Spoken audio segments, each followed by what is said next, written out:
Welcome. So this is the Honor Magic 6 Pro, and I know some people wanted to have like a camera walkthrough, so I will guide you now through all the various different camera modes here on this device. So let's get started.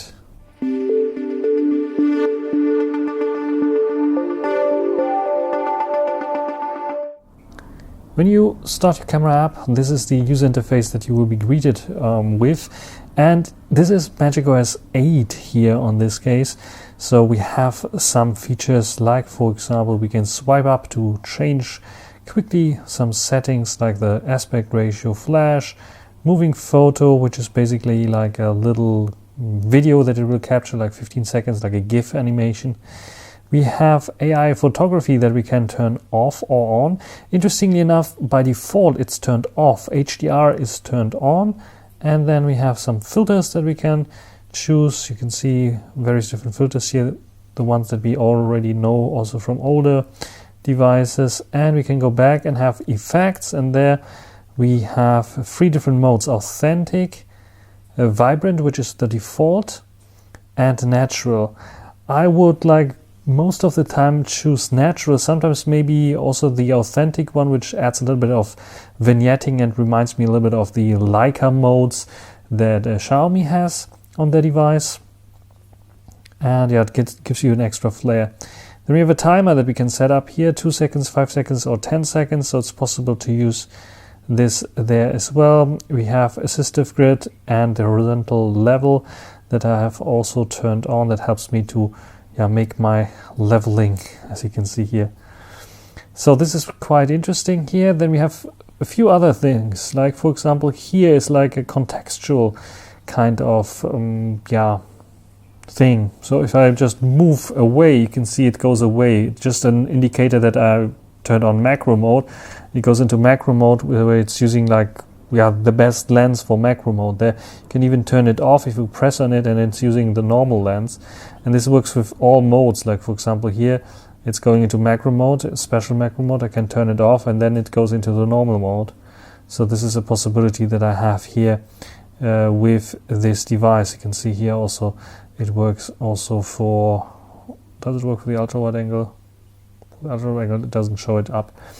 Then we have the sports mode here, which is actually utilizing the new Falcon engine. Actually not new Falcon, we had it on already on the Magic 5 Pro. But yeah, then it's using the sports mode, basically motion sensing capturing on. So it will try to sense motions. You have also the possibility to choose here bokeh, which is quite nice. So it can also enable bokeh for this. Sports mode, which is interesting, so you don't have to go into special portrait mode or something like this and still enable a virtual bokeh there, which is quite nice for the sports mode. And the sports mode also works at 2.5 times as well, but you cannot go further than 5 times, so 10 times is not available in sports mode. If I go in normal mode, and you can see I go up to 100 times, which is possible there as well. So these are the settings that are one-handedly easily possible to reach. There are a few things there at the bottom. Of course, I can go to video mode and movie mode and pro mode and so on, and then have also a few settings here in pro mode and so on. But let's first check out the photo mode and the top row there. So what do we have on the top row? So we have like this button that is going into a scan QR code option. Flash options automatic. Then we have the possibility to have flash turned off, which is the default. Flash turn on, and the light turn on. AI we can turn on here as well, HDR as well, and then set up again our modes there. So it's a bit redundant. I'm not sure why they have the buttons there on the top when they have them also down here. Just leave them down there and make the top a little bit more cleaner. It's my opinion at least. Then we go into settings there, which is giving us all the settings there. These settings are basically in all the modes, no matter which mode you are, the same. So here you have the aspect ratio that you can set up. 4:3 is recommended, 1:1 and full screen is possible there as well for photos. Smart capture, which allows you to automatically capture when someone is smiling in the face, on the face basically, and it's like detecting the smile and then captures it. Then there's auto capture. When motion sensing capturing is enabled, it will automatically capture, which is on, which makes sense, I think, for sports and action and so on. Recommended filters. When AI photography is turned on, filters will be automatically recommended based on your usage habit. So this would recommend me some filters. Really, it will show me up some filters that I have to choose, or that it recommends me to choose for certain situations. If I'm photographing food, for example, or photographing a little plant, flower, something like this, it will give me a recommendation. Then we have a resolution for, we are in the video section now there. Resolution 4K I have here, 21:9, 16:9 aspect ratio, and the same goes for 1080p. Even 720p is possible there as well. Frame rate 30 frames per second or 60 frames per second are choosable here, also at 4K. Efficient video format is what I turned on here, so it's using HEVC instead of H.264. AI film tone I can turn on. This only works with intelligent matches. Shooting content with LUTs only works in movie mode, so this is why it's grayed out here. Magic takes, or Magic Take is like on the rear video mode. The Magic Take can automatically capture highlight moments, so it will automatically create some kind of video file for you and create a special moment out of a longer video file or something like this. Then we have smart focusing. So the rear video photo mode allows us to track, focus people, cats, dogs, and we can tap on a subject or object and it will lock the focus there and continues tracking on it. And it's working fine. Timmy is sadly, I think, already asleep, so I cannot test it on him, but I assure you it's working fine. Assistive grid, horizontal level here can turn on as well as timer, and mirror reflection I usually turn off for the front-facing camera. Watermark I can turn on. You can see here we have those styles, and location tag I can mute all the shutter sounds and so on. And ultra snapshot is also possible. Double press the volume down button when the screen is off to open the camera, or you can also choose to take a photo directly, which is also possible there. And floating shutter if you need this as well. So the usual settings. Let's go to video. Video, we have quick access to our resolution, frame rate, flash, super night mode, which will record in 24 frames per second. Filters, HDR video, timer as well, assistive grid, and other settings there. So the same that we have on top there is possible here just by swiping up to reach with one hand, which is quite nice. Movie mode, which I would prefer for taking videos, actually allows me also to set up a time lapse, slow motion, the resolution again, and the frame rate. Frame rate I would like 30 frames per second there in this case. And the movie mode allows you also to choose and enable fake bokeh if you want this, so it's possible here as well as beautifications that are also possible there, which is quite handy. And then one feature that I don't see up here, there it is here, I almost missed it. Log. You can of course record log on this device.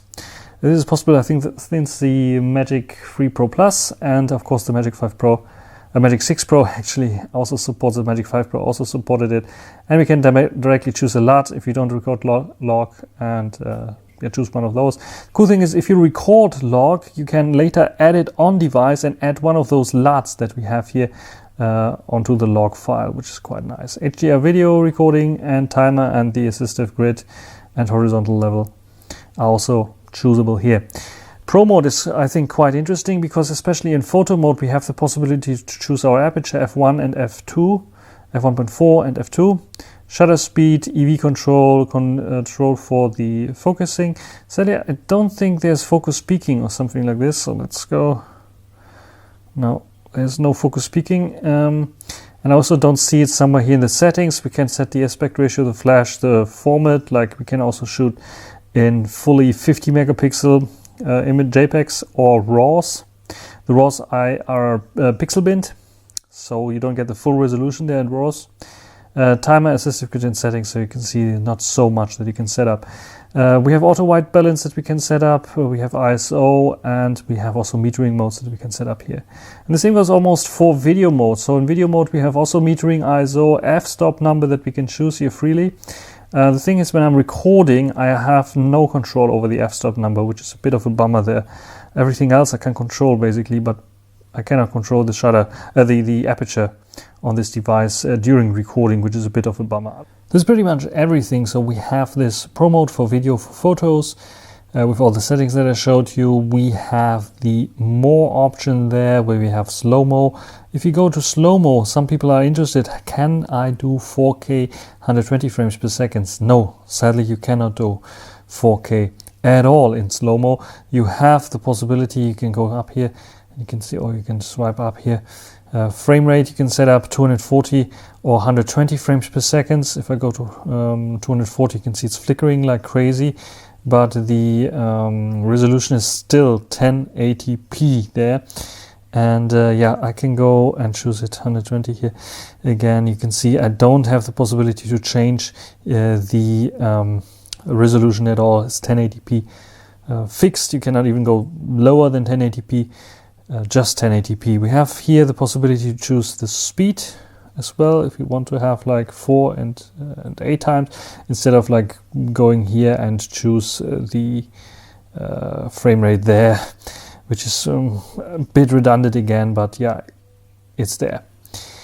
Under more, we have also some other options like panorama, light painting options, which are quite nice. So you have the possibility to have certain profiles here, like traffic trails, and it gives you some tips about without flash or using a flash, for example, for those light things, which is quite nice. Then if you want to do some other things like water, silky water, or even star trails, it's possible here in the camera application.